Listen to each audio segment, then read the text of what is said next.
we heard of very few music personalities in the national scene that we could sort of consider as stalwarts, that we could look up to, that we could seek inspiration from. And Amyt Datta was definitely one of those.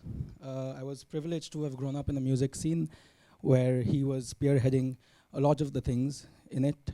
And I don't want to make this long. Please give a warm welcome to the prolific guitar player Thank you. and music personality, Amyt Datta. Thank you. Thank you. Thank you. Okay, I mean, thank you for coming, and I'm going to try and. I usually take like long workshops, maybe next time, but I've got a flight to catch back to Cal tonight. I'm going to get back for rehearsal because I'm traveling a little bit after that.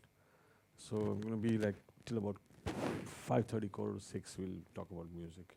Okay, the first lesson of music is when you, especially in a class, to put the mobile off. I did mine already. You can call home and say, I'll be dead for 2 hours. I'll be awake again soon. All right. Okay. Since this is my first time and I'm meeting you guys for the first time, what kind of music are you guys listening to? Right now I'm doing my freestyle in I listen to classic English style classical as well as Carnatic classical. Okay. And try to collaborate it with Western sort of genres. And what is your instrument? I play guitar. Oh, play guitar. Okay. And do you listen to any Western guitar players? Eric Clapton. Eric Clapton? Okay. What about you? I listen to different kind of stuff, rock, bit of jazz, fusion. Okay. All right. What about you? You play guitar also? The girl in the black t-shirt? Yeah? No, you? Yeah? You don't? Okay, what about you? You play guitar? Okay. All right, okay. And what are you listening to? All sorts? Okay, cool. Okay. What do you want to be in life? You want to survive as a guitar player or music producer? What do you want to be, you guys? Guitarist? Okay, cool.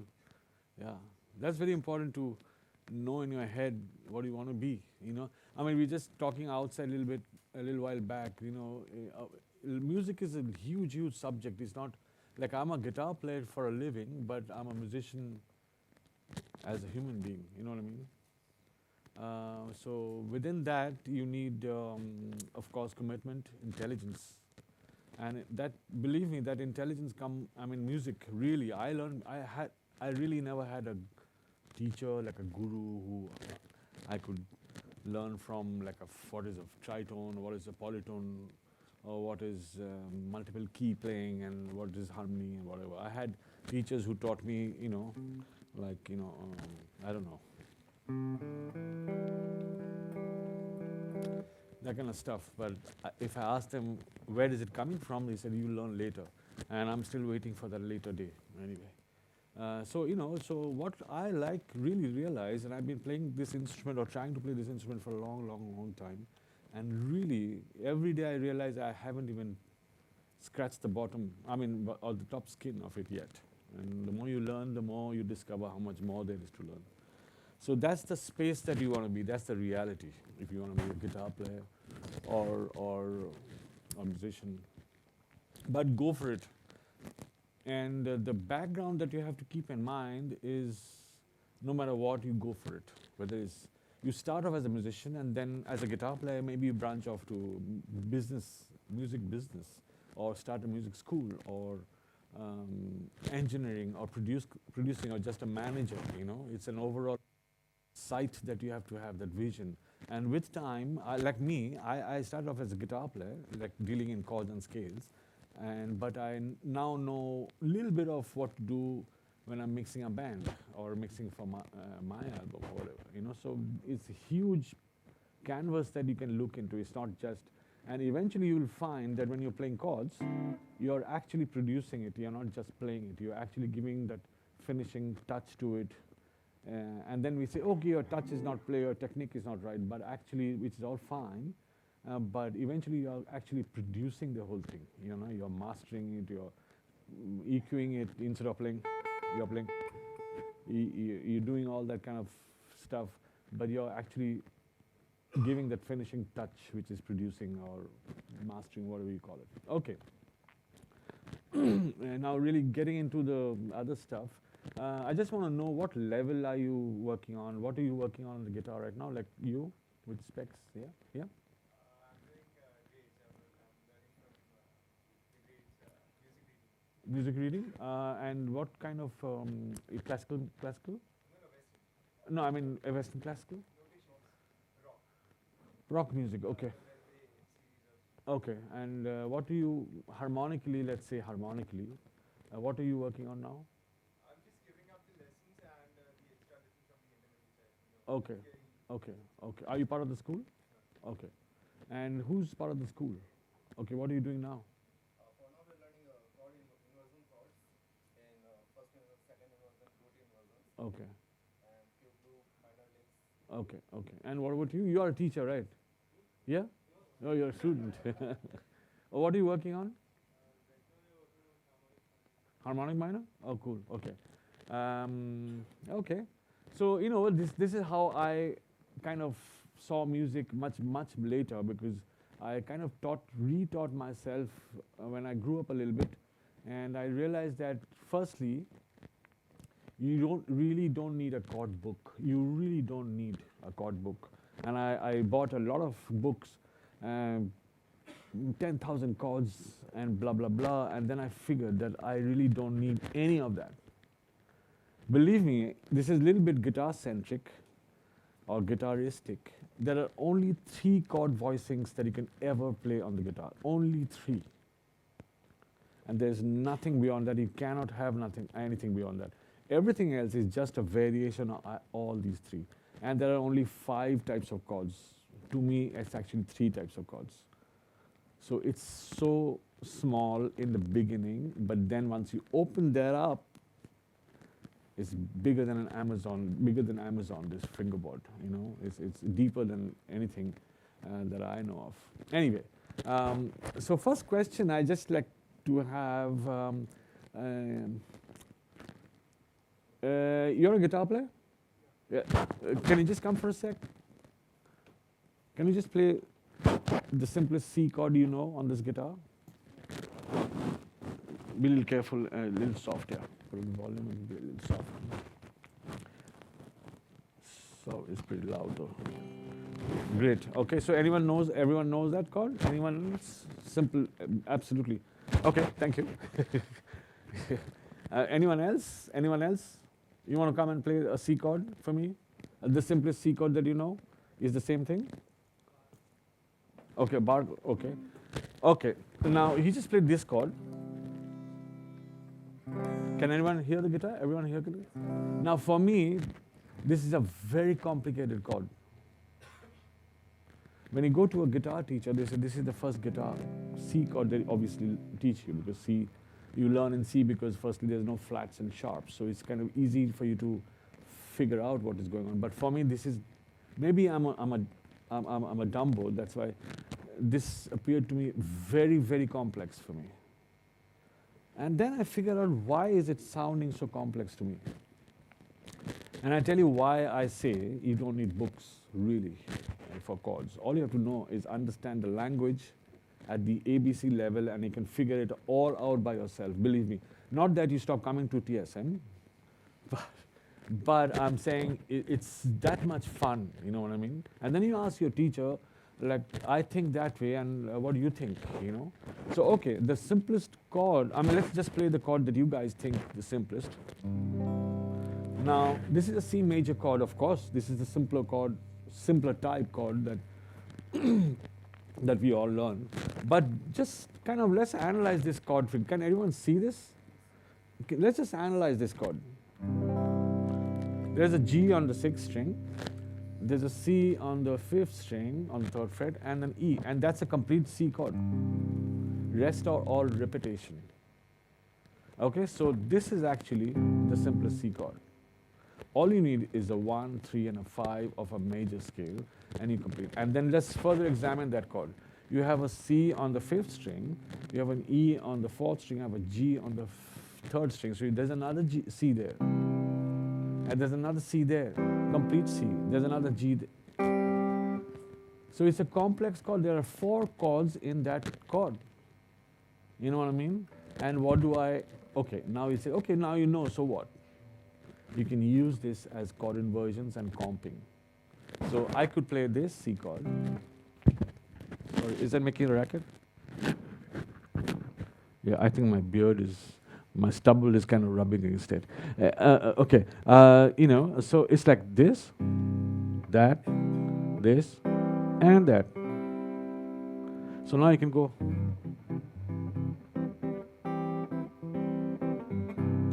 You know, those kind of sounds. You can do the same thing. So what I'm saying is, wherever on the guitar you find just 3 notes, 1, 3, 5 of major scale, like in this case is C, C, E, G, and then you play C, that's a complete C chord. It's a complete C chord. And don't be embarrassed of playing, this is not a baby C chord, you know.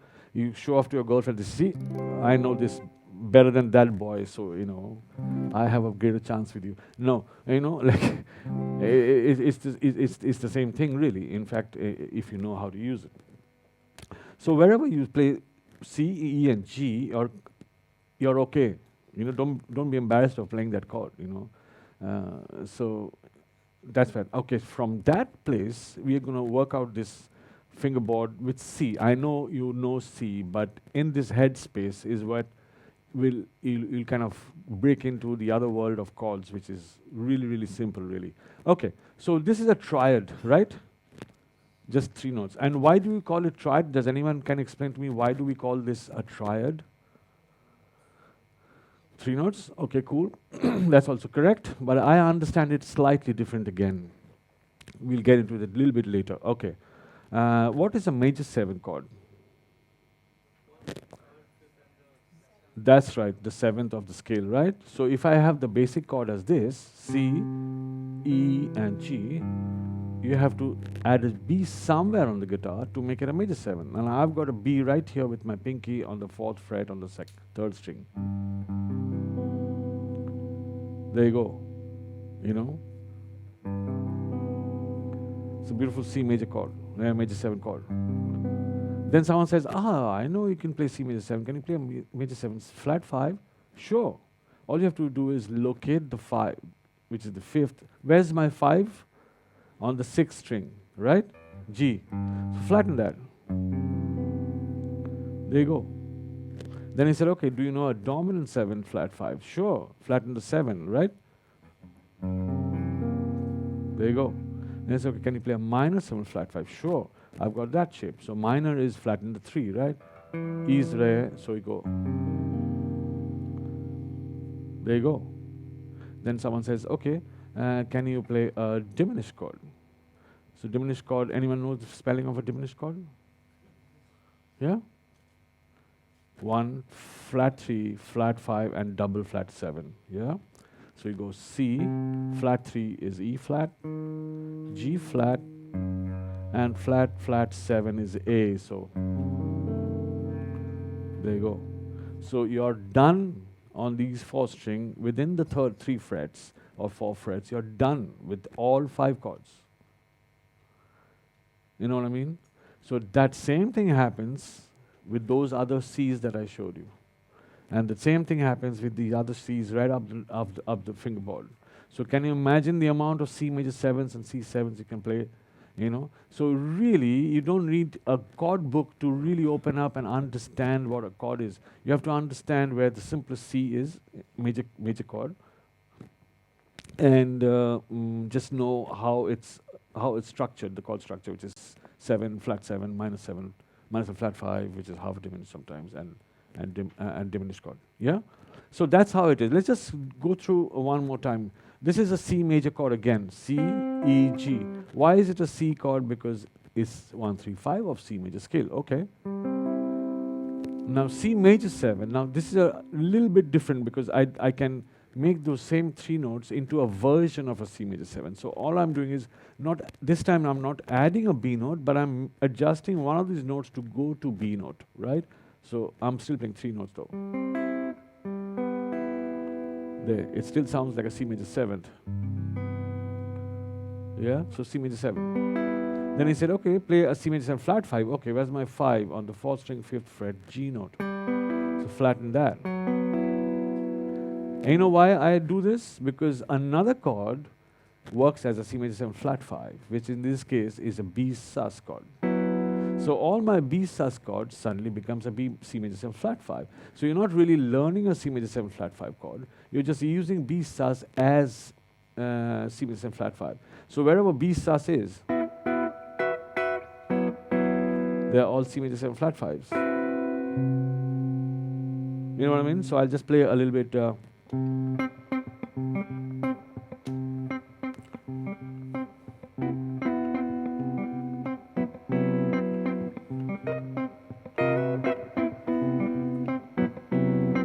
See? I don't have to play. I mean, of course. Or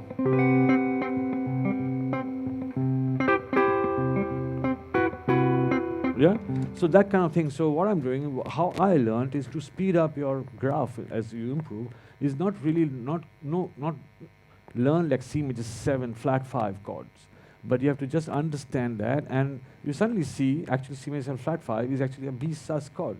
So if you knew B sus chord, you can employ them as under C bass, and it sounds like a C major 7 flat 5 or sharp 11. You know what I mean? So what I do is I really halving my homework into a smaller syllabus so that I can take that color and mix it with this and get that other color, which is the third color, right? So how do I kind of put it in a nutshell? So whatever the root is, just remember this you can write down or put it down in your hard disk. If the chord is C major 7, you can go half step down and play a sus chord, sus 4 chord. You know what I mean? So if that's C bass, instead of playing C major 7 flat 5 like this, which is cool also, you play just a B sus. So it sounds hipper and cooler, and it's because it's smaller, it's not that thick because I'm not playing 4 notes. I'm playing 3 notes. It's thinner, so it leaves the root out of the voicing. Therefore, it creates mystery in your playing. So you're not really learning just a chord voice, you're also approaching it in a musical way. You know what I mean? So like that. So what I call like slash chords. Like, can you name this chord, guys? B sus 4, and the bass player plays C bass. What C chord is that? A B sus 4 chord with a C bass. It's a C major 7 flat 5 chord. We just learned. You know what I mean? So that's how you. Is it too difficult for you to understand? No? Tell me. I mean, I can try and explain to you. That's all right? Okay? So yeah, so that kind of thing. So all your B sus, see, by the way, the sus 4 voicing is 1, 4, and 5. Instead of 1, 3, 5, it's just 1, 4, 5. So sus 4 chord, you know. So C sus will be C, F, and G instead of C, E, and G. So C sus 4 will be C sharp major 7 flat 5. Got it? So that's how you've got voicing. When you're comping, you know, C major 7 flat 5 and this B sus 4 is pretty much the same thing. So you can move within the chord, what I call, moving within the chord and then move within the scale itself. So if you have like 16 bars of C major 7th and someone's playing what they call lead guitar player and the rhythm guitar player, no girl will look at the rhythm guitar player because he's not doing this freaked out thing, He's the lead guitar player right up there, up on the monitors and showing off to the girls playing this lead solo. But he's nothing if this rhythm guitar player is not playing, because his bass or the harmonic understanding is not going to be there because if this guy is not playing. So for me, sometimes I enjoy playing rhythm guitar behind whoever because I find it a little bit hipper in a way if I approach it that way. But then now you can go, instead of playing just C, you can go C major 7th, of course, and B sus. So you can go. You're moving chords within the chord. You're not really hassling the harmony. You're not telling the solo player, hey man, I'm going to the B sus, now change. No, he doesn't have to. You know what I mean? So if I play this, I can play.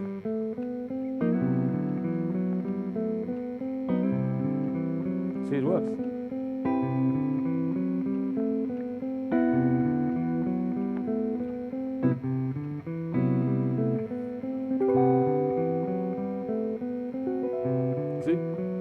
It all works, you know what I mean? But works in a more indirect way, mysterious way, instead of, and it's like too much in the face, and there's no mystery, everything's said. There's no thrill, there's no cool. It's not cool, you know what I mean? It's like that. So for me, music is like that. Sometimes things are beautiful if it's not really said in its full form. For me, sometimes music. That's why sometimes no one wants to listen to my music anyway, but that's another story. But yeah, but that's how you play a chord, you know, that's how you understand a chord. So okay, so taken from there, when you learn the chords that way, you also learn the scales that way. You know what I mean? So let's say you play a C major 7 flat 5. It's can anyone tell me what that note is? The flat 5th note of C major scale? G flat, right? F sharp, if you said F sharp, is the same note, but in the language, it's better to say flat 5 because you are pushing the 5 a flat, a half step down, right? There's also a sharp 11 because it's the same note. Anyway, so now you can play B sus all over the place. Likewise, let me just go through another chord.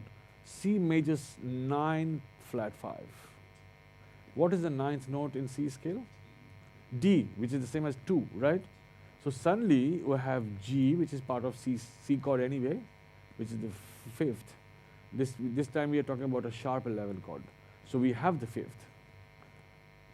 And on the next octave we have the G flat also. Now this time we'll call it F sharp because you're sharping the 11th, yeah?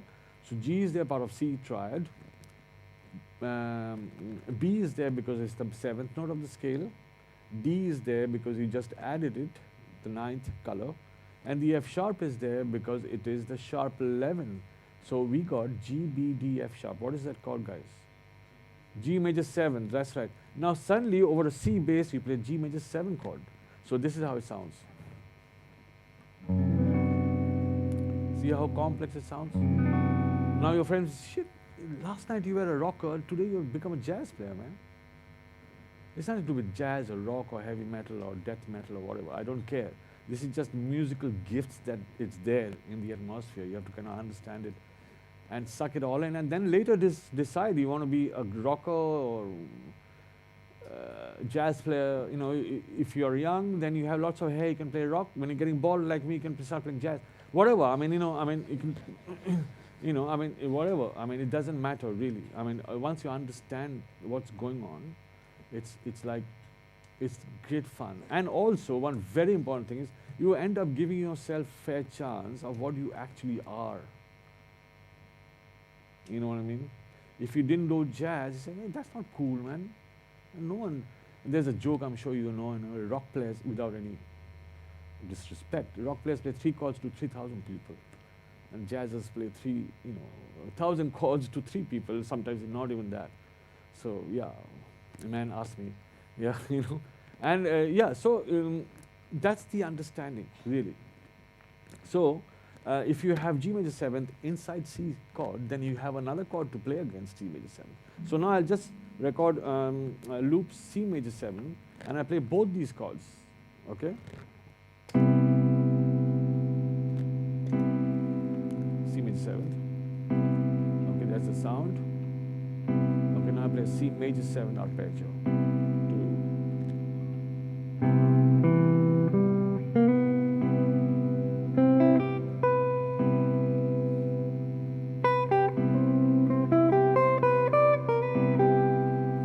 G right there, the 5th. G major 7th. See? That's the chord.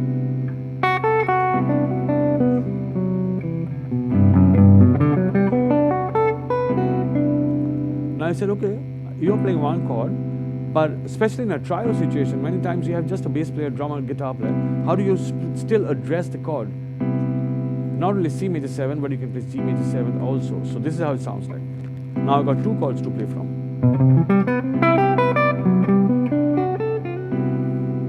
See? So my canvas is much bigger than, it's in fact double now, yeah? C major 7.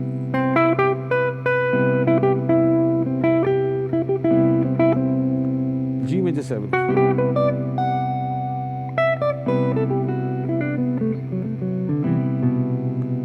Okay, now I'll play both together.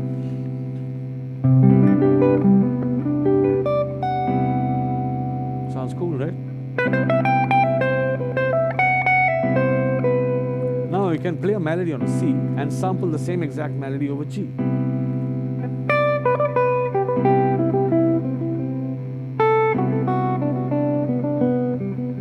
There you go. You know what I mean? And of course, you have the other stuff, like C means A minor 7, right? Because it's the same exact notes. So you can play all these.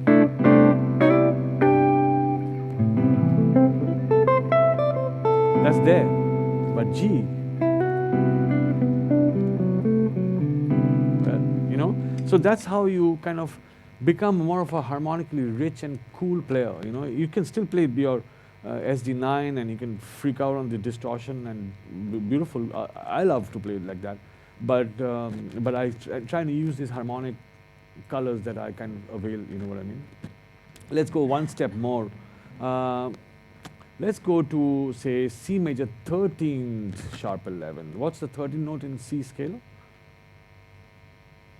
A. Beautiful. See, there's a short kind of thing. 2 equals 9, 4 equals 11, 6 equals 13. So when you're counting, if you go up to 6, you know it's 13. So you save that kind of time. And believe me, when you're improvising, like yesterday, we didn't know what to do with Sheldon, Gino, and I kind of, you know, we never rehearsed. We kind of rehearsed at the sound check, not in sound check, so at the gig. And there's no real time, no time at all, you know. So if you're working like overtime, you can work out, go up to 6, and you didn't have to go to the fact that you didn't have to go to the 13th, you're saving a lot of time when you're improvising, you know what I mean? So yeah, so 13th is A in C, okay? Now, check it out. You're actually putting yourself into trouble now because you got too many notes now. You got C, E, G, part of the C major triad. You got B because it's a major 7 chord. You got D because you wanted that added color, 9th. Sharp 11 because you wanted that hipper, cool, brighter sound because it's a sharp 11. And why it's brighter and hipper and more pure scale than major scale, I'll explain in a bit. And then now you got the added 13th note, which are diatonic extensions, because diatonic extension is, diatonic means to play inside the scale. So you're just taking another note of the scale and adding to the chord. So it doesn't really hassle anybody. Yeah, even if you say C major 7, you can just play C major 9 or C major 13 is fine. It might just sound a little bit jazzy, but that's depending on the music. So now you got an A note. So now check this out. You got a D, yeah, in the scale, in the chord, because it's a C major 9. Yeah, you got the F sharp, you got the sharp 11, and now you got the A. So you got D, F sharp, and A. What is that called? You got a D major. Now you got C and D. You earlier had G major 7. So the bass player's poor chap, he's just playing, and he's playing all this fancy chord. There you go. And then the drummer plays a nice cool groove and sounds like, wow, this is a nice jazz rock type band, man. I like it. It's cool. It's harmonically. And how long did it take? 10 minutes of your life? But the work is to transfer that, transpose this or play it in all keys. Easy way, the shortcut way is whatever the key is, you go play that triad, go up a whole step, and go to its 5th and play another triad. So C, go up a whole step, which is D, and go up a 5th, which is G. So C, D, and G. That gives you that C major 13 sharp 11 chord. Yeah? So I'll record this chord now and I'll play these triads and let's see how it sounds. See, mind you, I'm not playing some hot licks or something. I'm just really spelling out these little chord tones. Yeah? 2, 3, 4. Oh, that's a bad take.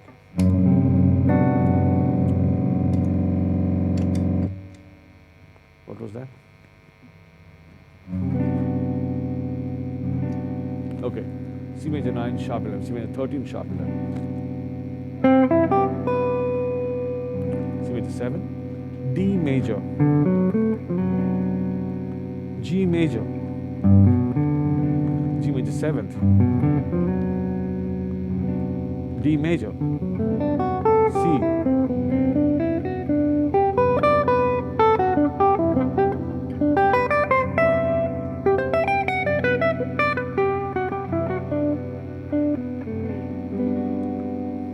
But G major 7th is hiding a minor chord in it. What is that? G major 7 chord carries a minor chord within the chord. Can you tell that? B minor. So now B minor can come into your playing again. But B minor 7th is what? B minor 7, B, D, F sharp, A. So B minor 7 can also play because A is the 13th of C. So what is the wrong note? Nothing. You know what I mean? So this is what it is. I mean, what I mean is digging deeper into basics, and then wow, our whole lifetime kind of emerges suddenly. I mean, you know, our life really. So C major 7 chord, just a C major 7 chord, and all these arpeggios.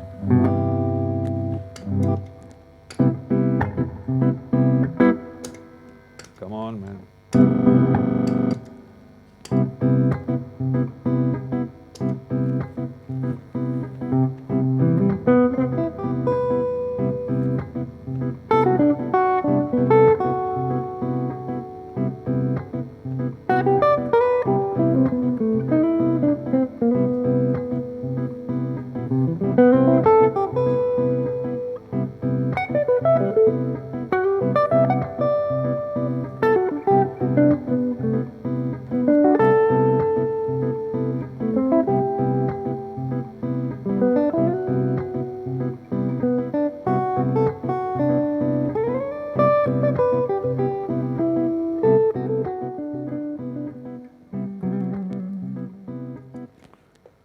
So, you know, it's so much more interesting, challenging for the musician instead of just playing from your fingers. So what I believe is don't play from your fingers, play from your mind.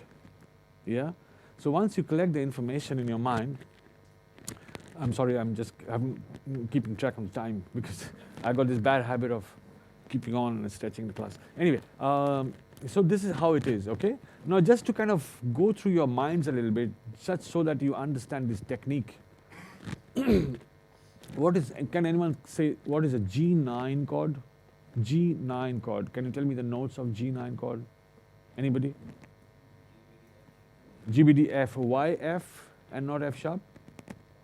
Because it's a dominant chord, right? Dominant 7 chord. So when you don't say the word major, it's understood that it's a dominant chord. G, B, D, F, okay? Now you have noticed G, B, D, F, A. You have D, F, A. What is that chord? D minor. So all your D minors are actually also G9. So you don't have to learn a G9 chord version. I mean, of course you do learn, but for the time being, you can just play all your D minors and they suddenly become G9 chords. So I'll play G bass and D minor. In fact, D minor 7 because G11 because C is the 4th of G.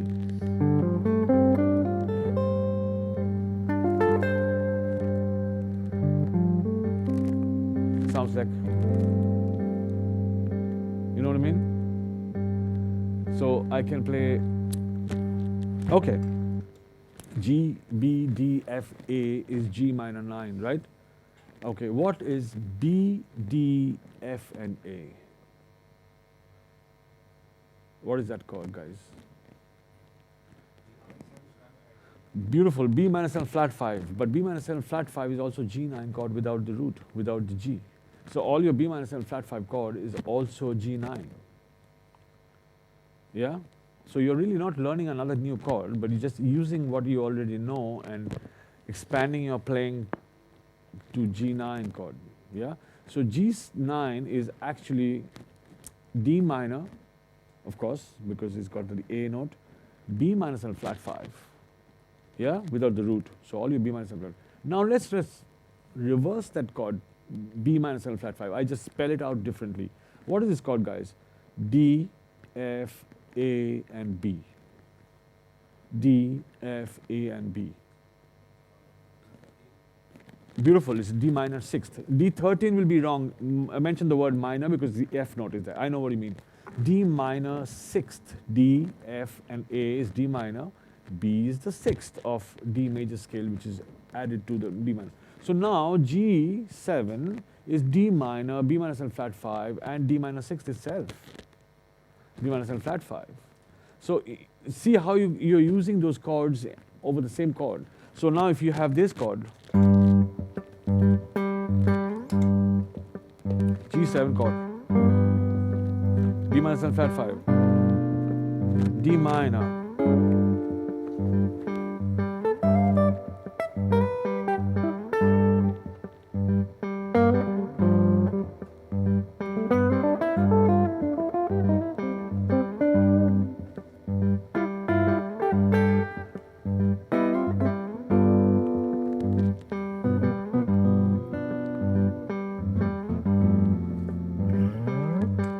see? It just sounds, what man, what is this cool thing you're playing? For me at least it sounds cool, I don't know about you guys. You know, it just gets a little bit sophisticated and complex and really stylish, you know. And you can put that thought into other chords as well. So what I'm saying is, there's no time really to really go through all the chords, but go home and just go through this class. What we discussed it is, when you, simple idea, even if you forget the whole thing is okay. When the chord expands, there are small segments in the same exact notes to form another type of chord inside that big chord. Yeah? So if I spell out this big chord, C major 9 sharp 11, there are so many notes. It's practically the scale there. So you can play all these chords and make your own form out of those three, you know, so many notes, and make your own chord and play.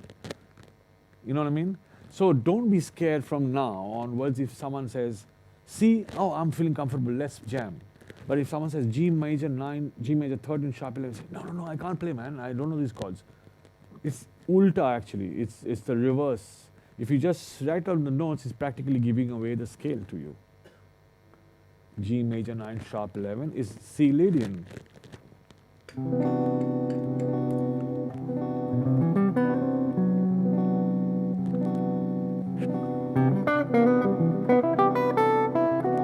The F sharp note, see?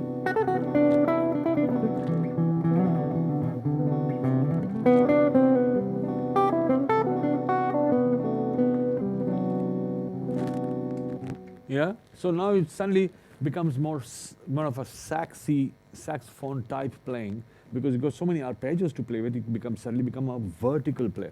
Most asked questions that are all the clinics and the workshops I take over the years is, how do you sound so like that instead of like this? You know, if you play like this, I kind of sound more, you know, more vertical than.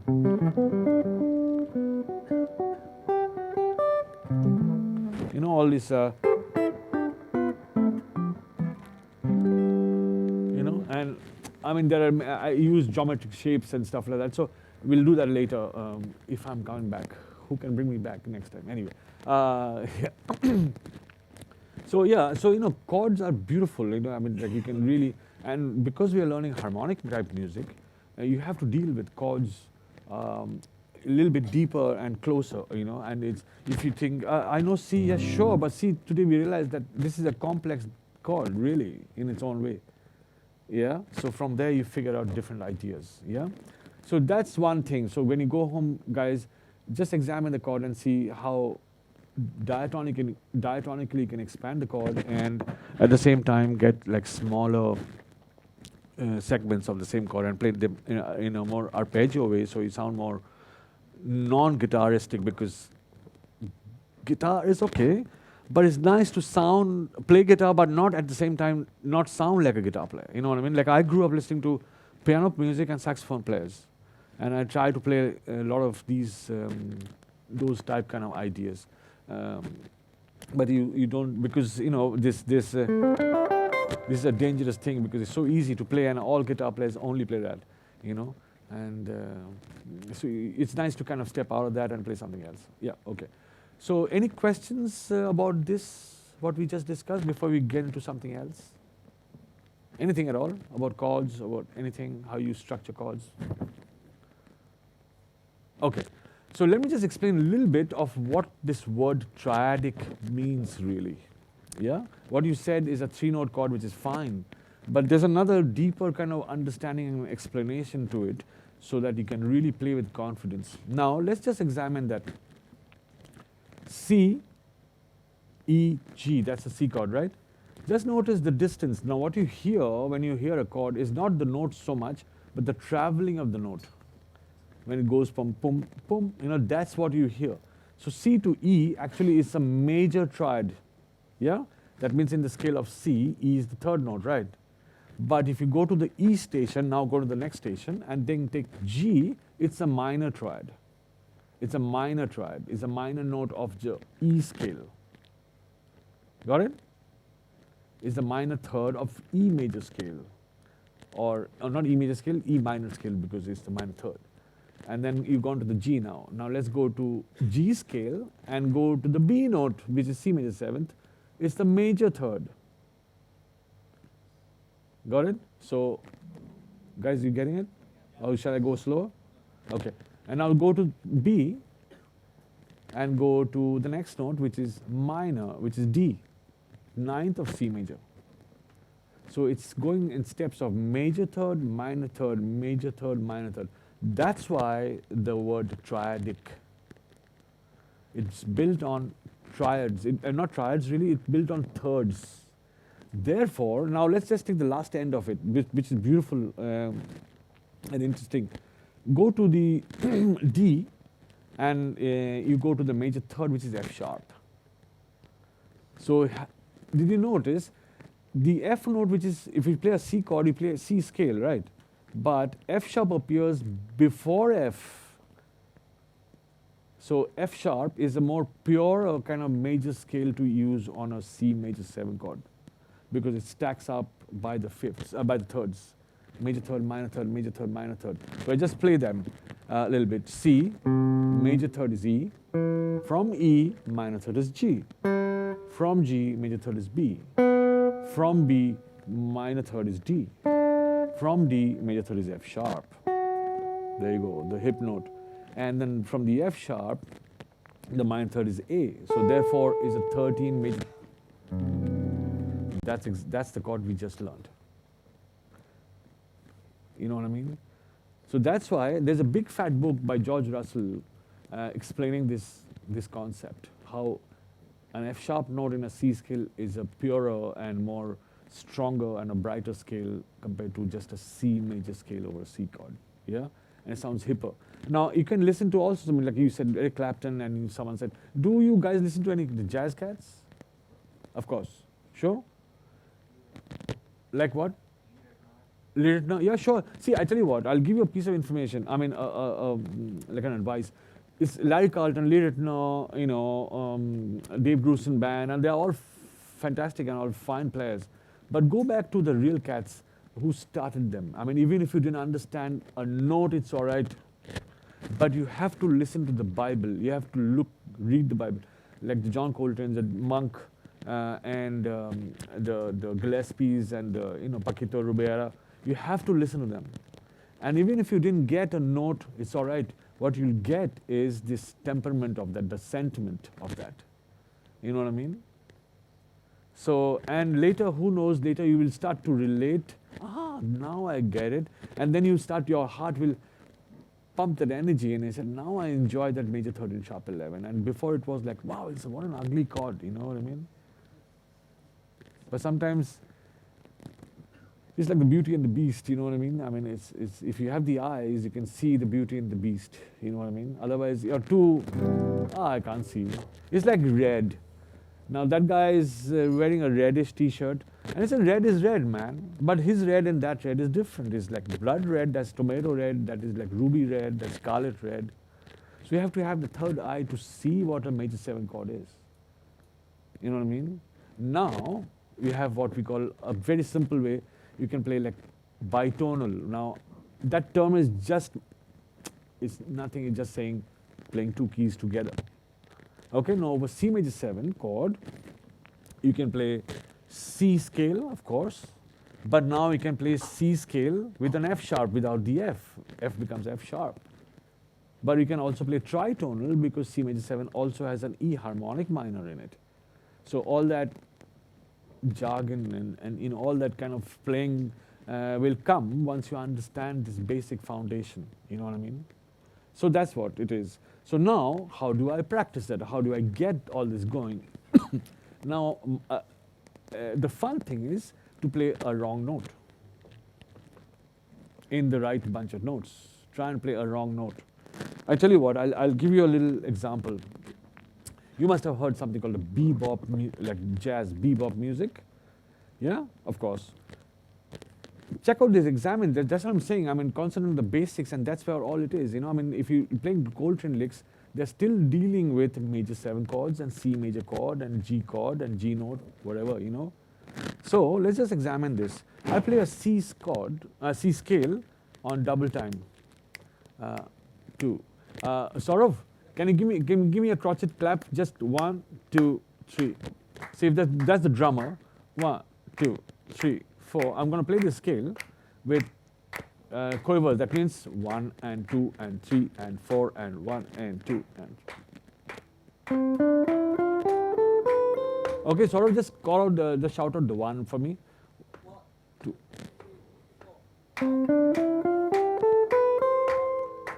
One more time. Oops. Okay, notice when he said the 1 the second time, I didn't play C note because C note is already exhausted. I already played it before.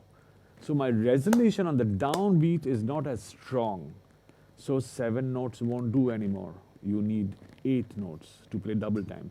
So 1 and 2 and 3 and 4 and on the weak beat, and down I have to resolve into C because that completes the C root. So what the bebop guys did, what they call the bebop sequence scale, they just included a note. In this case, we'll include the flat 6. So it's C major scale with the flat 6, that means A flat.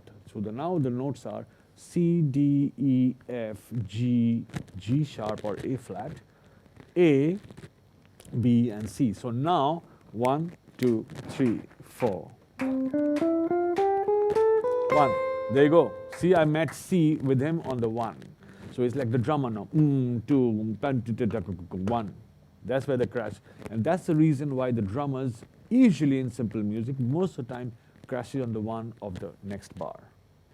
And if you're soloing, when I'm watching a band, they could be appearing they're playing on the same stage and they're pals and giving high five, but I know they're not speaking the same language. They're actually fighting and abusing each other because the language is not correct in place. They might be meaning good, but they're using wrong words and letters, whatever.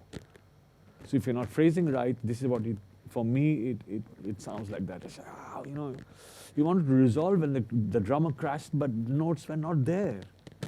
You're not speaking the same language. It's on a different page. You know what I mean? So it's very, very, to be conscious of what, that's why I'm saying play from your mind. If you slow it down, you'll start feeling it. Sort of one more time with it slower. 2, 3, a little slower, please. 2, 3, and the 1, 1, sorry.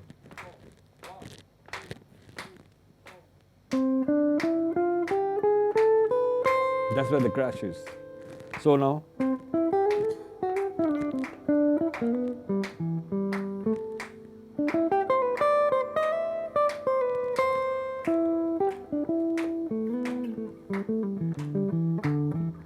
Okay, great. Thanks, man. So now we know, okay, instead of just hitting C all the time, I'll keep hitting one of the notes of the chord that is being played by the band on the 1.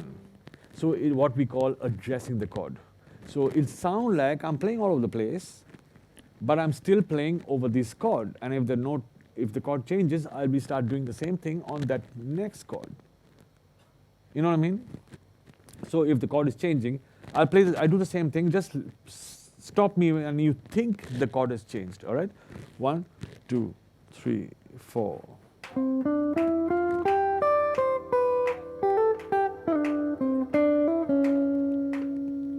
You didn't stop me there? Did you feel there? Sure, are you okay? Are you honest? You didn't feel that? See, that's the spot where the chord should have changed. It could change to many different, maybe, sorry. It could have changed here, like an A7 chord from C, like a 1-6 or whatever. So yeah, you'll start feeling it, okay? Now, from here, we'll take another idea. There's something called arpeggios, of course you know. before that, we'll deal with the arpeggios to use the idea how you play over the chord, especially in a trio situation where you have just one melodic instrument. Sometimes if you have a keyboard player, if you play the chord, behind it you know where the chords are changing, right? So when you just bass and drums and you're soloing, you don't know if the chords are changing or where. So this is how you kind of address the chords. Yeah. So the chord C major 7th. Now on that chord change. There you go. That's the note. So I have to do the same thing over the next chord. Yeah. So now before that, let's just try this. How to address the chord. Let's play a C major scale on first string. Okay. Let's just address every note with one note half step lower. So C, D, E, F, G, B, C becomes, I'll approach C from here, D from, E from, and then, yeah, so over C I'll play that.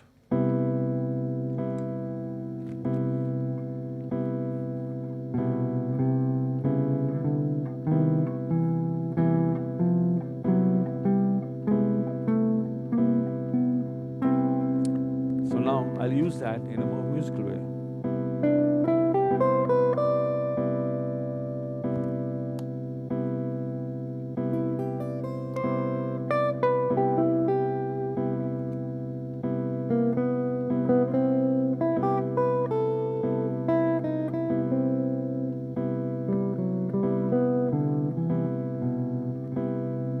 See, I use a lot of other notes which are not part of C scale at all. In fact, I used a lot of E flat notes, which is like a minor chord, but it's worked over C major. So what happens is putting it together, what I did was, I approached every note from half step lower. So what they call outside playing, you know, you play a wrong note which creates a tension, and then when you release it sounds so much more sweeter, you know, the resolution. So what I did is I kind of played like C major 7 arpeggio. So 1 and 2, 1, 2, if you play crotchets, 1, 2, 3, 4. I played this as the wrong note. So C, E, G, B becomes C, E, G, B flat, which is the wrong note. But then on the fresh bar, when he's crashing, I'll be resolving into the B note, which is the real note of the chord. Yeah. So 1, 2, 3. That's where it resolves. So that simple idea gives you the license to play the wrong note just before that. So likewise, you can play any note before a correct note. Yeah. So like this, for example, 1, 2, 3. Sorry, 1, 2, 3, 4, 1. Again, 1, 2, 3. Again.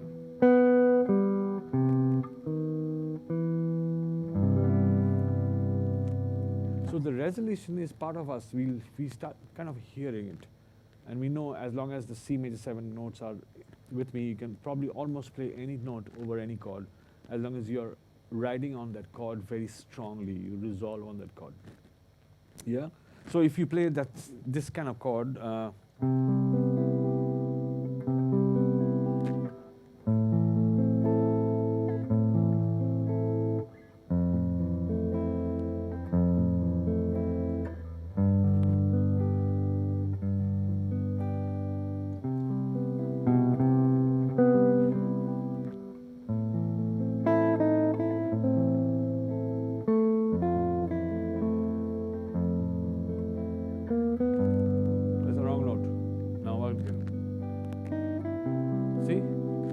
I use the B flat and an E flat. So you learn the right things to play all the wrong things. So that gives you that freedom of the fact that we are here and kind of listening to this guy lecturing away. I swear it'll give you more freedom. And that fear of, I can't play that note, this note, over what is that chord will go away for life. Yeah? And then, of course, this all time. Have you noticed, like, I'm playing on the upbeat with the drummer, you have to keep listening to the drummer and the time and try and fit that note in there. You know, if downbeat strong. Usually, it's on the upbeat, on what we call the weak beat, you play all the dangerous notes which are outside the scale. and when you're down, you hit something. But with confidence and with some experience, you can also negate that and play a long phrase of outside and then bring that in if the band is really, really uh, cooking, you know what I mean? Yeah. So any questions about this? No questions? Okay. Okay, so we got about 45 minutes to go. I'm just going to go in, pack in a little bit of why I think you can take freedom and play the music that I'm trying to write. I'm sure you haven't heard any of the albums or any of my music, but this is what I again broke down the basics, you know. Okay. What is a scale? It's a bunch of notes put together in a string of, yeah? But if you take C scale again, C, D, E, F, G, A, B, C, you have the chord, which is the 1, the 3, and the 5, and the 7, right? To make the main chord. If you take C major 7 chord again, and what is the other scale that you can play? C Lydian chord, C Lydian scale, because C Lydian scale is C. Do you guys know Lydian scale? Yeah? So C Lydian has a C, D, E, F sharp, G, A, B, but again, C major 7 is played, I can play a E harmonic minor, which is E, F sharp, G, A, B, C, D sharp, and E, right? But what do you notice here? All these three probables have C major 7 chord in them, yeah? But what's the flip side of it? There's something else is happening. As long as I'm keeping the C major 7 intact, I'm moving the scale tones around. So I decided to divide the scale into two hubs, chord tones and the scale tones. Yeah, these three scales will have the chord tones intact. I'm not moving them or touching them or doing anything, but I'm moving F to F sharp to make it a Lydian, D to D sharp to make it a harmonic minor. That gave me an idea. I said, then as long as I keep the chord tones intact, I can move any note anywhere and I can make my own scales. You know what I mean? So then people say, what is this, you know? And see, if you have this chord like an E major 7, for example, I'm playing E major 7 because I can get the low note. What's going on with this delay, man? E major 7th. The idea is to play. Those are the notes, but I'm going to play this kind of scale.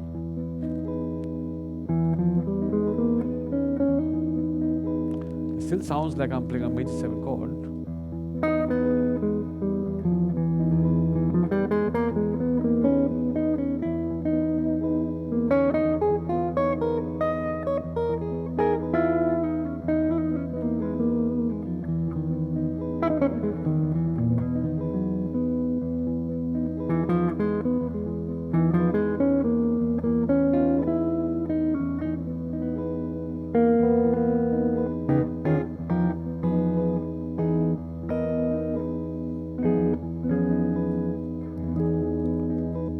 You know, so that gives me another set of scales because I just played what I call a E half full diminished major 7 chord, major 7 scale, which is my own name. You won't find in books or whatever. And those it's an 8-note scale, of course, because it's a diminished scale. If you know diminished scale, you know diminished scales, half full diminished scale. You know, guys? Yeah. Okay, great. So now you know why it's an 8-note scale. So I'm using a diminished scale, but with a major 7 note. Now, if you notice that I still have E, G sharp, B, and D sharp in that. So I can make other scale colors and sounds if I want to. But the fun thing is, then I see the scale and then I said, wow, there's an A flat melodic minor in there. I can play that. Then I can see, okay, there's also an A flat harmonic minor in there. Sure, I can play that over the same chord. Then I said, okay, there's a B flat minor scale, pentatonic there. Okay, I can play that. Then I can say, okay, B flat blues scale is there. Okay, I can play that. I mean, if I write it down there in some other time, you'll know that means just the fact that I noticed the basics so closely, hopefully, I have kind of figured it out and got more freedom to play more scale notes and choices and harmonic complexity and sophistication because of just the conceptual idea. Yes, it's like, so I can play.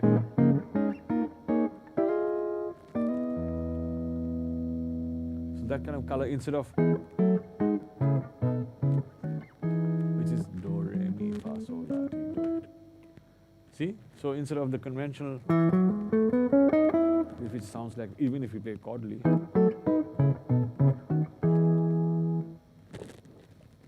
I mean, I can go, wow, same chord.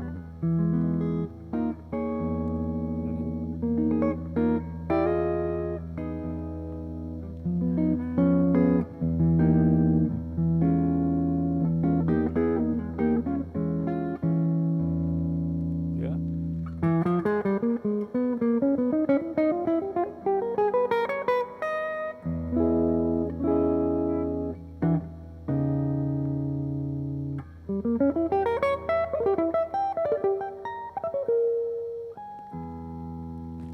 Yeah. So that's how I try and expand ideas. So what I'm saying is, open the lid up. Try and stretch your imagination. Don't be scared. All you have to do is try something, and what will happen is you make a small mistake. That's it. And that too within friends, in your home, or on your bed, or when you're jamming at the rehearsal room. That's all with your friends. But when you play on stage, people will look at, wow, man, what a player. You know what I mean? So that's what it's music is. It's not even art. The name is fine art. So you have to think in fine lines. Just a good player is not good enough. You know what I mean? So for me, it's always been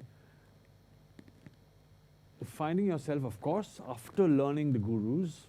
And I've played a lot of pop music, a lot of rock kind of music. I tried heavy metal, but I failed miserably, and I still can't play. And now I say I don't like it. No, I like it. No, because it's tremendous. The guys who can play, man, oh man. Anyway, next life I'll try. So but every music, if it's valid, even if you play, that's fine. If it's coming from the right zone, right headspace, right kind of choice of notes, right kind of sentiment, it's valid.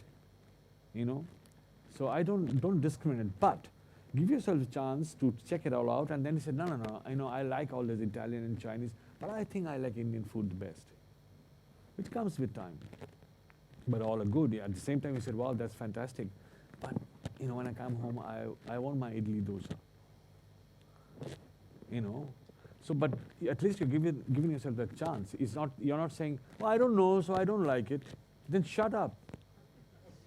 If you don't know, then shut up, So that's what. Now, if I play a concert to you guys next time when I come, I'll be excited because I know you guys are like musicians. You're students. I mean, we are all students of music. But I know if I'm doing something, you're trying to get the language and the word. You know what I mean? So the interaction, the connect is much higher and deeper. It's not like a bunch of guys I want you to see like flying all the time. But well, I can fly a little bit towards the end of the gig, but not all the time. You know what I mean? So first, these things will have to. I tell you what, it's great to have a bunch of friends to say, wow, you're a hotshot player. But when you're at the real level, you'll find that really rare. So you have to work on these things for some people, like fellow musicians, to say, wow, you're great. It's rare because you have to crack this to get there. You know what I mean? So like that. So this is how it's working out. So you have to separate scale tones from chord tones. Examine a basic triad and see what it is. You know what I mean? Okay. Any questions again from anybody? No questions? Wow. So you guys are fantastic. Yeah, sure. When you're practicing, you can try out different notes and get used to working around a scale or Right. notes. Right. But when listening to music, how do you get used to identifying what you just heard and making sense of what is being played True. in that context? Okay, there are two ideas. One is uh, in a basic level, trying to hear the lowest note possible and the highest note possible, which could be the vocal or the guitar or keyboard or whatever. And if you usually we kind of try and you hear the bass note a little bit easier than yeah. So let's say this, and then your vocal note is maybe this, and then all you have to work out is the middle note. So then a little bit of working out, you probably work out this. And then technically with your knowledge, and you said, okay, I just got a G and a D and a B, so that must be G major. But a triad, just a simple 3-note chord, is a dangerous chord because it doesn't tell you whether it's a major 7 or a dominant 7. A power chord, just a 2-note chord, is even more dangerous because it doesn't even tell you whether it's a minor or major. If you play one note, it's gone. But if I play a D7, sharp 9, flat 13, you say, oh, thank you for the scale. You know what I mean? So that's how it is. It's really, I mean, I really notice, I mean, I teach a lot. I really notice at workshops because you guys, like kids, are scared for nothing really. And no one's cracking it. No one's telling you guys, man, it's nothing to be scared. All you have to do is make one mistake. And no one will laugh at you. If your fellow student laughing at you, man, I'm sure he'll get 10 more chances for you to laugh, laugh back at him because he's going to make a mistake sometime. And making mistakes is no big deal, man. I mean, it's okay. I make mistakes in C major scale, even now. Not because I don't know it. It's just my finger betrayed me for that moment, you know what I mean? Yeah. But it's just human error. That's all right. That's okay. So mistakes, no problem. Like, when I was younger, I never believed in God really in that sense. But I would, before going to sleep, like I said, okay, G flat scale backwards 10 times. And then gone. Then I said, okay, I know G flat scale. Let me start from the third note and backwards. And then once I finish, I go to the third one and go upwards. So what I'm doing is I'm getting my brain to get used to that information before even I start playing, you know what I mean? So when you're playing, your fingers are very used to that information and just flying wherever you go, and with a little warm up, yeah? Okay, now talking about scales and basic stuff. And again, a little bit of what we discussed about how I think. There's something that you guys might try. This is, again, a very guitaristic kind of concept. A little bit like piano, but I kind of stole the idea from the piano. Piano is like if you learn an inversion in one octave, you pretty much know the same. Because guitar, because the strings this way and that way, and it's tuned differently on the third string and the second string area, you get a lot of other choices, because you can create different shapes and stuff like that. But piano is a great instrument anyway. What I call fretboard familiarity, before, if you don't have that, it's really next to impossible to really play. And I tell you, for fretboard familiarity, people usually do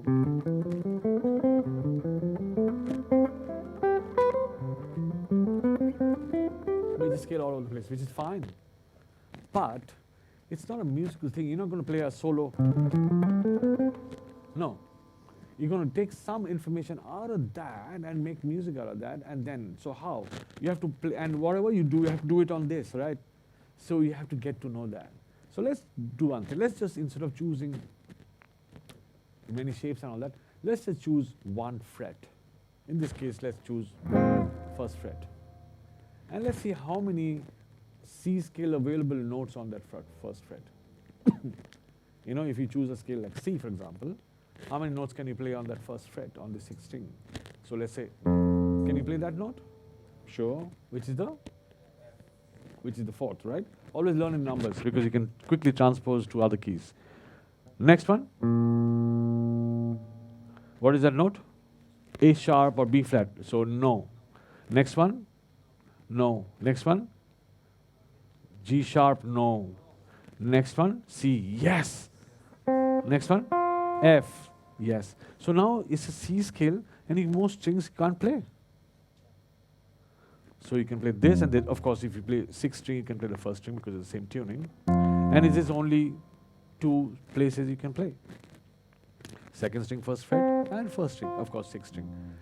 Let's take an Amyt scale, like what we call a difficult scale. G flat scale. Okay. Can we play the first fret for a sixth string? Anybody?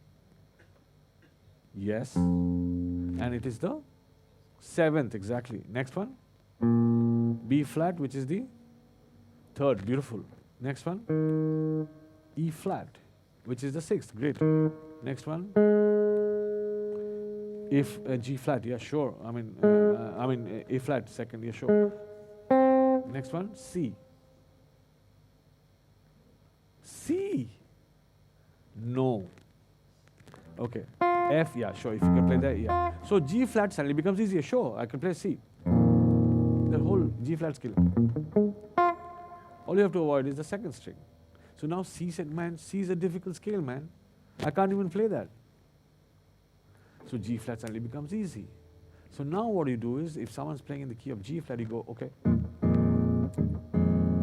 It doesn't sound like any chord, but very hip and dark, and wow. Everyone's saying, what is that chord, man? That was cool. There. There you go. So that's how much fun it is to get into the basics. Just swim in it, man. Just swim and make mistakes. And embrace the mistakes. I mean, like, that's how you learn. I mean, I taught myself. I mean, I had guys who were teaching me songs and just... And I said, why? You learn later. And like I said, it never came that day,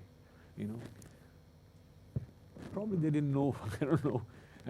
So but when we're trying to crack that, and it's great fun, and and it's incredible for me to share it, because the information is not mine. It is there in the universe. I'm just somehow tapped it in, and then I'm sharing it with you. And it's much easier. I took 10 years to learn one thing. I give you, and when you walk out of the door, you'll be a better musician. Can you imagine how cool is that? Same exact thing. You haven't practiced. You're just sitting and listening.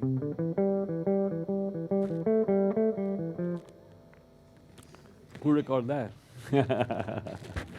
Yeah. So that's how it is. So understand the fretboard in all keys, like that, fret by fret. And another fretboard familiarity thing that I do is, or advice is, play 12 keys on one string. That means if you record, say C, C sharp, D, and try and play all 12 keys on one string. Yeah? So will someone come and do that with me a little bit? Anyone would like to come and do that with me? Sure, come. Who will try? I just heard someone said, I want to try. Oh, don't be shy. Yeah, sure. Yeah, come.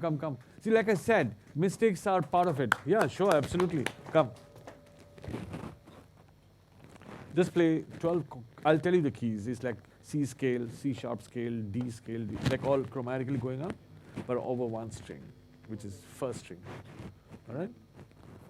First string only. Like, for example, like this. You can improvise C scale, then C sharp scale. G, is going up like C, C sharp, D, like chromatically. Yeah? Can you do it? Okay? No, like 12 keys, 12 keys and on one string. Let's try just C, all right? Let's just try C.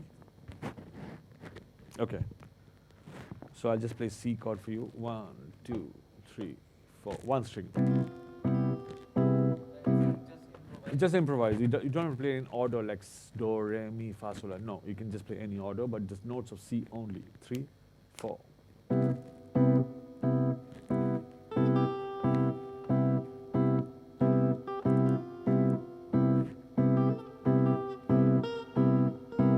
That's a wrong note. That's a B flat. Doesn't belong. Yeah.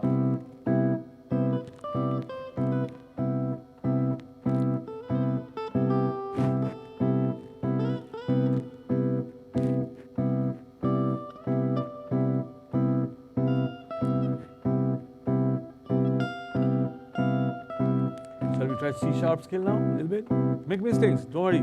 3 C sharp scale now. Go. C sharp major scale. 1. So you just played C, just go up half step. 3, 4.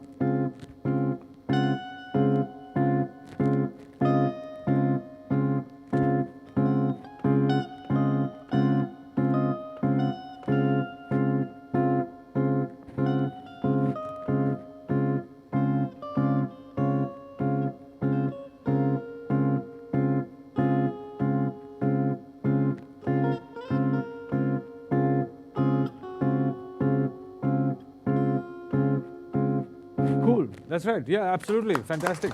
Yeah. A couple of mistakes in the beginning, but then he settled down. That's all you take. 3 seconds of your life goes in there and you're a better musician. Why don't we do it? Anyone else? Guys? I just realized that playing, on a single string is much harder than. Absolutely.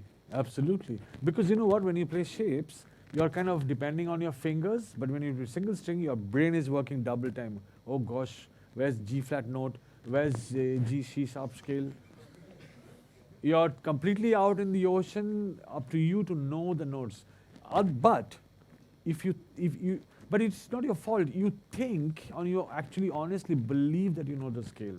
Of course you know the scale. You know this is, but not like that. You get lost. Your brain shuts down. So it's a funny situation. You know it, but you cannot play it. Anybody else? Sure, come. Fantastic, guys. That's the way to go. Yeah, absolutely. Watch out, yeah. Single string, please. I play. You want to play all 12? No. Just one? Okay. Okay, yeah. So 1, 2, 3, C scale. 1, 2, just one string, which is first string. You want? Let's try it on first string. Any single string. First string? Yeah. So 1, 2, 3, 4.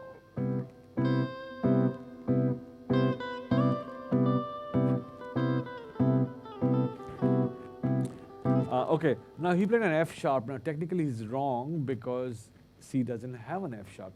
But he can say, I played a Lydian, man.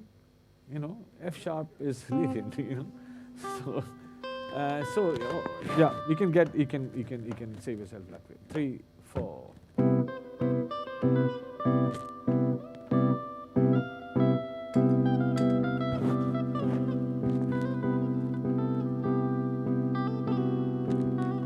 F sharp is wrong. F, yeah.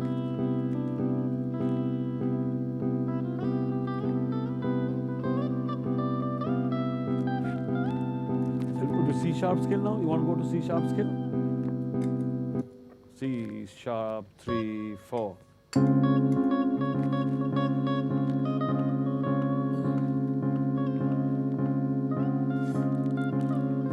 Okay, so shall we try C and C sharp together?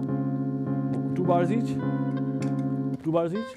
1, 2, 3, 4. 1, 2, 3, 4. C, C sharp, C scale, C sharp scale, okay, C scale, C sharp scale. Move there, maybe.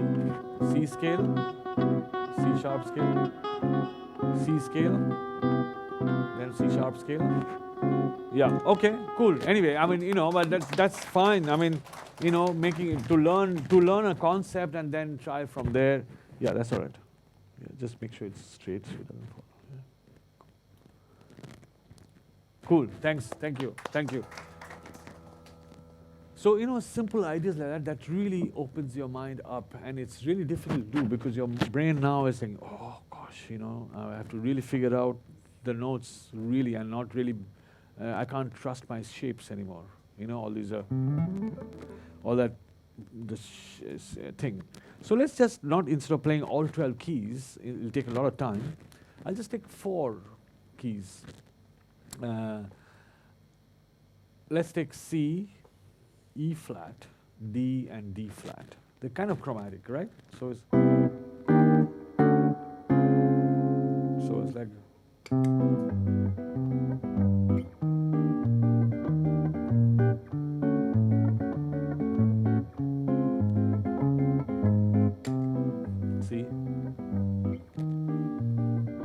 flat. I'm supposed to play B flat scale there, but I play E flat scale for time being. Doesn't sound too good. C, E flat. I play first.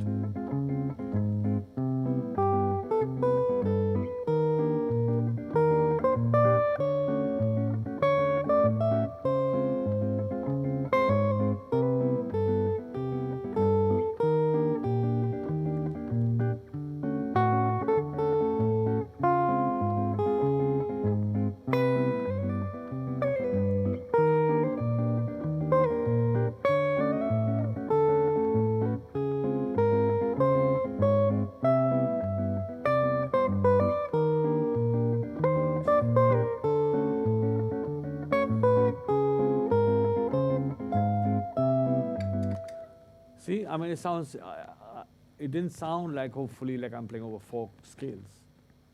And then you try the other strings and then said, okay, now I'm going to play, no rules, I'm going to play all strings. So then it sounds like you're playing 4 scales, but it's playing music. It's usually what happens, the danger is end up sounding like C scale, okay, E flat scale. You know, you're moving, if the chord is descending, you're also descending. The idea is to, if the chord is descending, try and go somewhere else sometimes, yeah. So something like this. Sorry.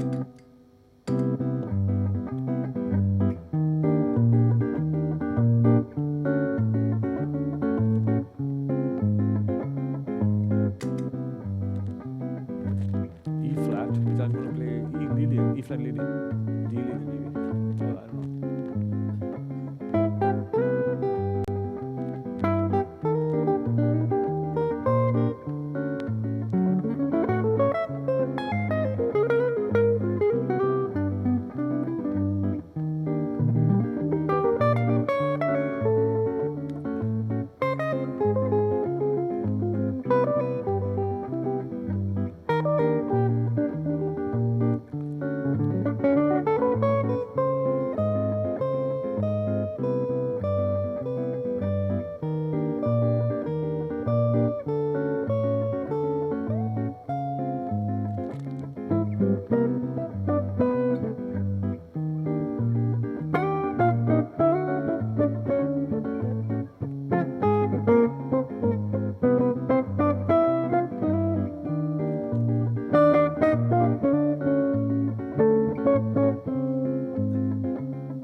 See, it sounds like melodies, but I'm playing 4 scales.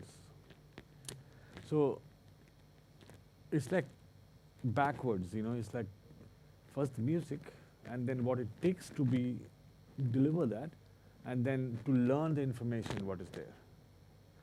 Yeah, but we always learn backwards because first the information, and then what can we do with it, and then your heart becomes involved in it, and then you deal in expressions and emotions, and then it becomes like a piece of music, you know what I mean? So that's what it is.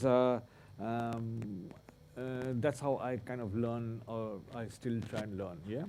Another thing I try, but it's kind of difficult. You can try and go home and try and a little bit later, I'm sure, I don't know what, I'm sure you know all this, and it's not to use the first idea that comes to your head. Try and jump to the next idea very, very slowly, jump to the next idea. So that what happens is a good training for, to think of options. It's like you bowl to Sachin and he has 3 options to hit the ball. You know what I mean? And everything dead slow, like dead tediously slow. That's the only way to learn, because if you, it's like running the film again. I mean, in slow motion, you know whether he's nicked the ball or not. You know, you can really detail out your thinking and information and what you're trying to do. So it's like slowing down everything is where the trick is, really. And understanding the scale, chord tones, scale tones separately, what tone, what note you're playing, listening to the band. That's what I say, you know, like, you know, I try and maintain this is, I only want to be half a musician. I don't want to be a full musician.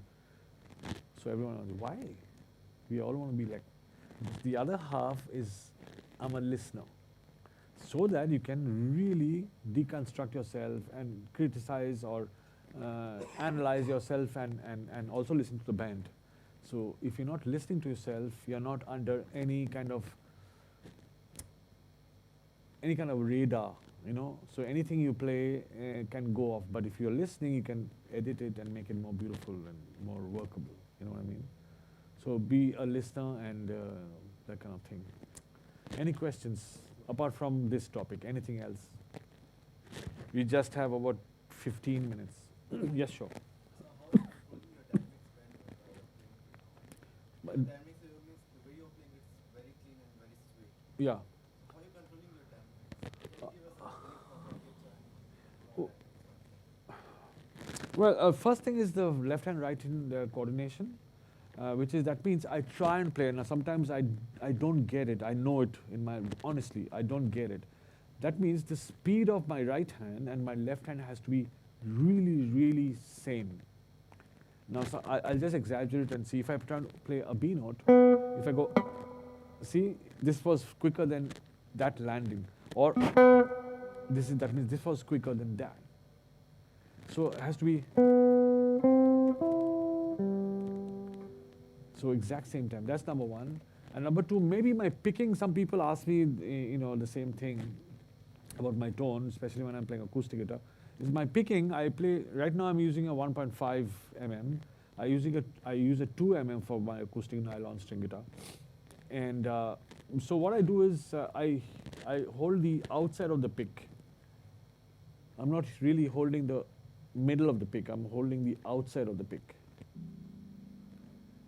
And I play it like at an angle. Instead of this, I go. See? Yeah, it's like I'm not going like this. I'm going like this, almost like an angular sidewise. And you can hear the tone difference. See?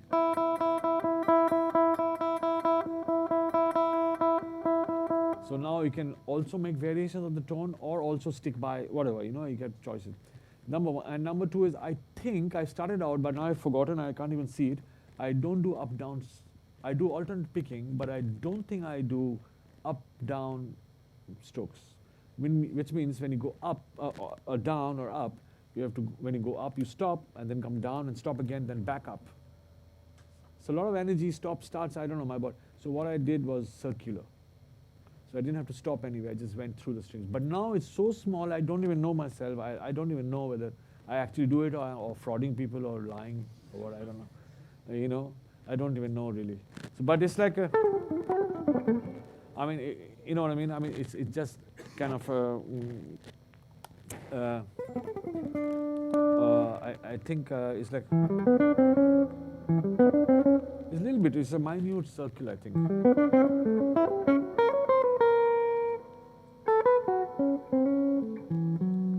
And you know what? It's like caressing the guitar. It's like really, it's not, especially playing acoustic. How many of you guys play acoustic guitar at home? You must play, you have to play. You play electric guitar, but you play acoustic, because acoustic guitar is just so pure and it reacts only what you do. Only what you do, it comes out. And if you play electric guitar, of course, it's pure, it's a kind of clean guitar. That also does that, but acoustic guitar is like, it's just bare naked, then you and the guitar, that's all, you know, especially sitting on your, you know, it's like, versus, I said, what man, what's wrong with you? I mean, come on, you know. So it's like more, you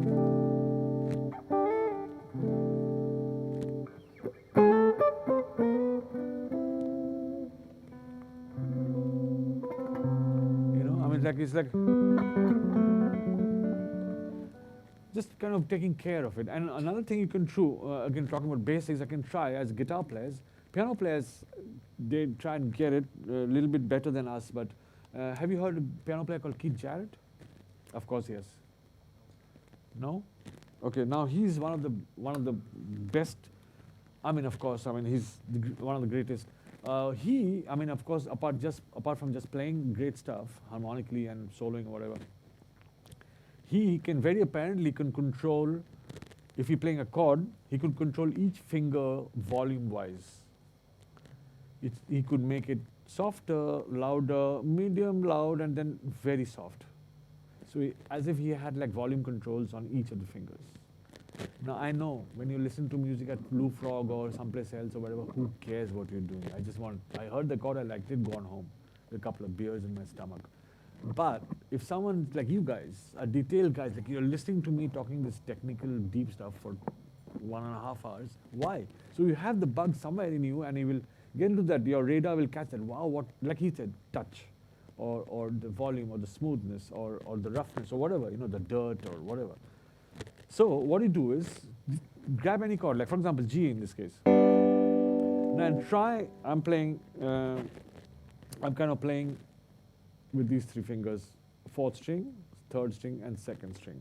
So I'm going to go like, and I want to hear, I make you hear the D string louder, then the B string louder, then the G string louder. I mean the G note louder, sorry. So, then what happens is, I want you to hear a little bit more, especially on electric guitar. What I do, I vibrate the one I want you to hear better. So what happens is, like for example, the 3rd string. So it's kind of, because it's moving, it stands out. So you think you're listening to it louder than the rest. You can do the same with the 1st string, the 2nd string, whatever, 2nd string. See, that's that moving. 3rd string, 4th string. This one is difficult to do. Fine things like that, it's fine art. So if you're sitting around at home and looking into the sky, people say you're mad, you've gone crazy, potty. But you're really inward, you're looking within yourself. What am I doing? So most times when you see me practice, you'll think, oh, this bald old guy is just learning, I think. If you see me practice, you really think that this guy can't play. I can't play, but yeah, sure, but you know what I mean? That kind of thinking, because guitar, I notice, even especially this instrument is like associated with cool, being cool. You know what I mean? He's a rock star, man. Sure, we are rock stars because it's a beautiful instrument, man. I mean, like, but we are doing a really great thing in life. We are trying to learn guitar. Whether we play better, good, worse, doesn't matter. Attempt. You're a serious, like all you guys, serious guitar players, serious musicians, join TSM to learn music. You want to spend a life doing this serious thing. That is enough, But the flip side is, you tell your parents, I'm going to play music and smoke up all day and sleep all day. No. In the name of rock and roll, don't do it. Don't do it. Because once you lose the time, man, it's gone. It's gone. And it's so hard, your emotional setup will change, man. That's a serious problem. That's a serious, serious problem. You lose time. That's the only thing that doesn't reverse.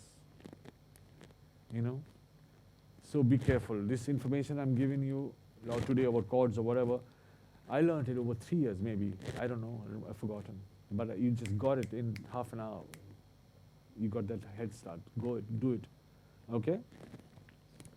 So that kind of thing, guys. And so any more questions? Ishita, any questions? Okay. By the way, Ishita is a fantastic singer. She's a pretty lady there.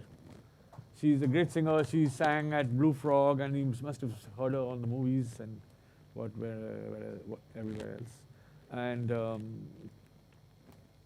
so, guys, anyone else? Yeah, sure. So while trying to write music, Yep. Does it ever happen that you lose your passion or is not liking what it's making? Yeah. How do you revive from that? Usually, you can take a break. You cannot stop doing it for a bit, and then for a day or maybe for an hour. Usually, a break does the magic. It comes back.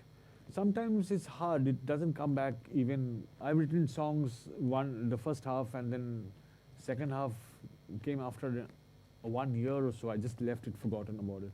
So that happens. But the thing is to keep trying. You know what I mean? Use different ideas. That's the thing. It's a good question actually. You have more choices to pull out from. It's an emotion. Like if you have these chords. Different sound. When I say I want a different sound, I'm bored with this. What you're saying is you want another emotional atmosphere. technically it sounds like, okay, I'm playing a bunch of major 7 chords. You know what I mean? So you might want to change, okay, I know minor chords, I know diminished chords, I know, different chords. Now here in this, say, major 7 chord, you could do a little fun thing. Like for example, this is another great thing, guys, when you're writing tunes or reharmonizing a song. Every major 7 chord that you play, if you just shift the root half step up, it becomes a minor 7 flat 5 chord. So there's another clue, guys. Quick chord learning session. Every major 7 chord. So C major 7 chord has what notes? C, E, G, B, right? So now you're pushing the C up to C sharp. It becomes C sharp, E, G, B. So it's a C sharp minor 7 flat 5. So every major 7 chord, if you do the same thing, you get another C minor 7 flat 5 chord. For example, like this, C major 7 chord. Like this.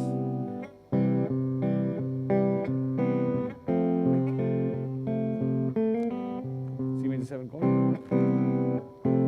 Yeah? So that's C major 7 chord. Root is on the 5th string, push it up. C sharp minor 7 flat 5 chord. C major 7 chord. Push it up. C sharp minor 7 flat 5 chord. C major 7 chord. Push it up to C sharp. There you go. C major 7. Push the root up. There you go. I'm telling you, this is a bigger forest than Amazon, man. It's amazing. And you know what? I mean, the last 2 months, I've been searching for a C major 7 chord that I had never played in life. I haven't found one. There are 2 options. Either I must have run them out, which I doubt, or I'm not finding one. I think this latter is more, So give yourself challenges like that. Give yourself ideas like that. Don't always wait for Sir never taught me, so I haven't learned. No. Sir will teach you 1, 3, 5, 7 makes a C major 7 chord. And then it's your work is to go home, okay, G will have what then? A flat will have then, or work on a minor 7 flat 5 chord. One last thing before I leave, guys. C sharp minor 7 flat 5 chord carries a minor chord within that. What is that minor chord? Quickly, guys, you're improvising. E minor, exactly. So that means all E minor chord is actually C sharp minor 7 flat 5 chord. All E minor chord is actually, they are also C sharp minor 7 flat 5 chord. So what is the relationship put in a nutshell? Minor 7 chord, go to the 6th, and that becomes a minor 7 flat 5 chord. You know what I mean? So if I say C minor chord, what minor 7 flat 5 chord does it become?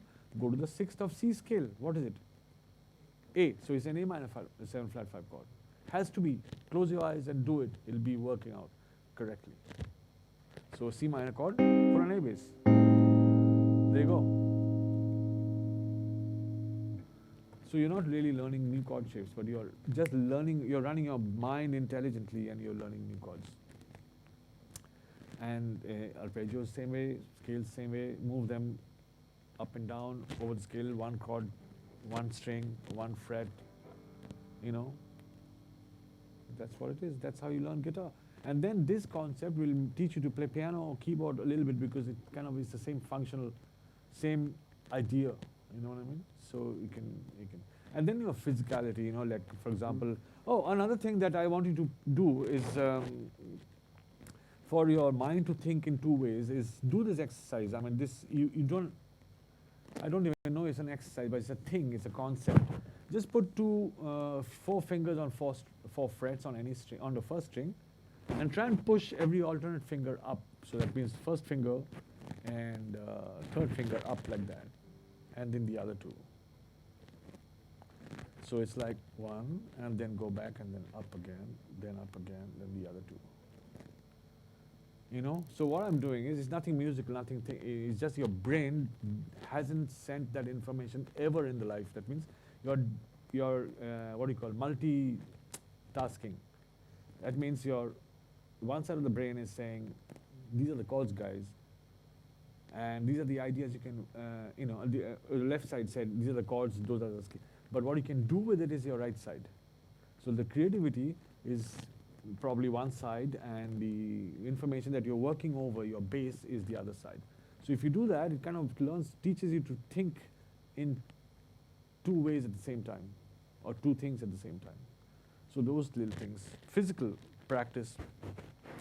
You could do, maybe I'm not a great physical practice guy, but a little concept like draw a line on the guitar, just like that, and touch them.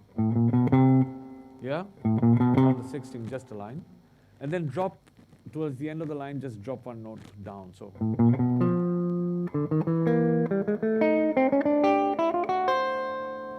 Yeah? And then drop the other one. And then drop three of them. And then drop one string at a time, so that means you go, you know?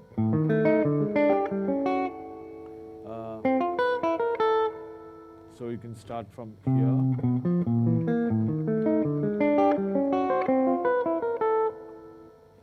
What I call cross picking, and then the reverse. And the reverse of the reverse, which is.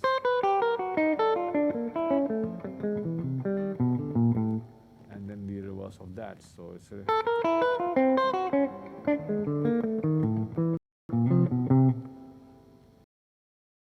Slowly. And the other one you can do is just do this bass thing. That's the idea, but first these two fingers and then those two fingers. So it's like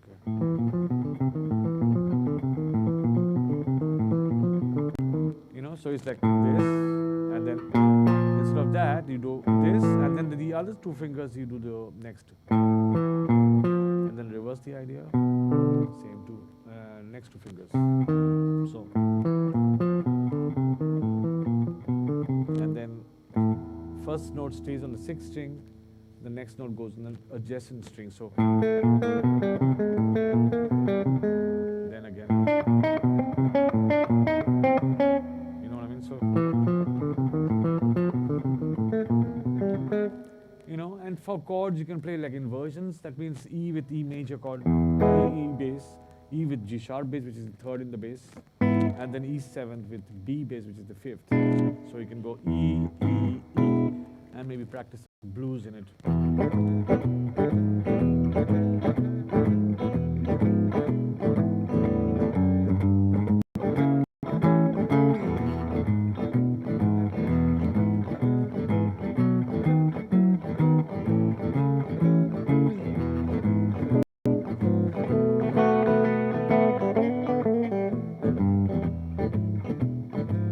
See, you're playing E major chord with the bass also going.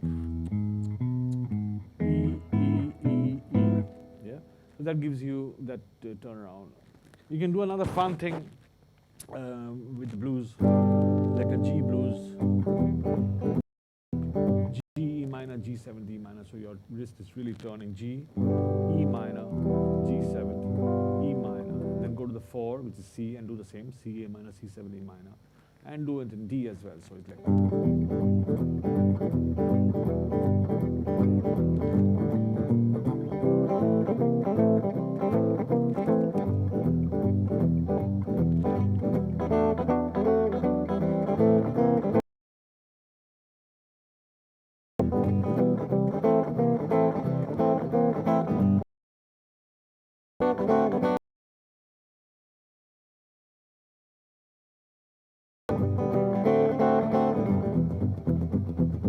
I mean, you can stretch it a little bit and try. So you know, all these kind of little things. You know, your physical practice, your brain thinking, and flexibility with the fretboard, for the first string, first fret.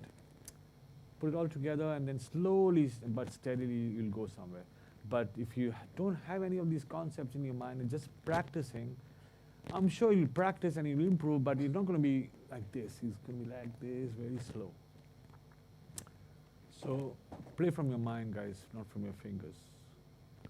Okay, so that's it for today, guys. Till I see you next time. Thank you for coming. And yeah, thank you. Thank you. So guys, just give me a second before you all disperse. Did you enjoy that? Did you take a couple of tips? Did you get some knowledge? Do you have the guts to go to the practice room and make some mistakes now? You do, right? Of course we have. Of course we have. Awesome. So I want to thank you, Amyt Da, for sharing your thank you. expertise, Thank your you. insight. Thank you. My hometown hero, Amyt Thank Datta, you. thank you very much. Thank you. A tiny token of appreciation Oh my gosh. from the TSM family. Thank you so much. Thank you. Thank you guys. Thank you so much. Thank you. Thank you.